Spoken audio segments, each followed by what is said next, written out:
રાજકોટથી સમાચાર લોકમેળાને લઈને મોટી જાહેરાત। રાજ્ય સરકારે મેળાને લઈને નવી એસઓપી જાહેર કરી છે।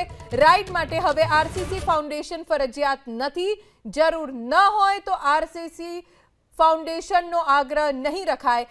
ટેમ્પરરી લાયસન્સ મંજૂર કરવાની મર્યાદા 30 દિવસ કરવામાં આવી છે। સેફટી ઇન્સ્પેક્શન માટે સ્થાનિક એન્જિનિયર્સના સમાવેશની પણ છૂટ છે।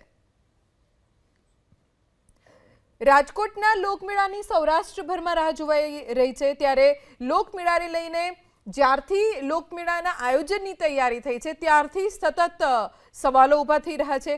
રાજ્ય સરકારે મેળાને લઈને નવી એસઓપી જાહેર કરી છે, જે મુજબ રાઇડ માટે હવે આરસીસી ફાઉન્ડેશન ફરજિયાત નથી। અમારા સંવાદદાતા પરાક્રમસિંહ જાડેજા પાસેથી વધુ જાણકારી પ્રાપ્ત કરીશું।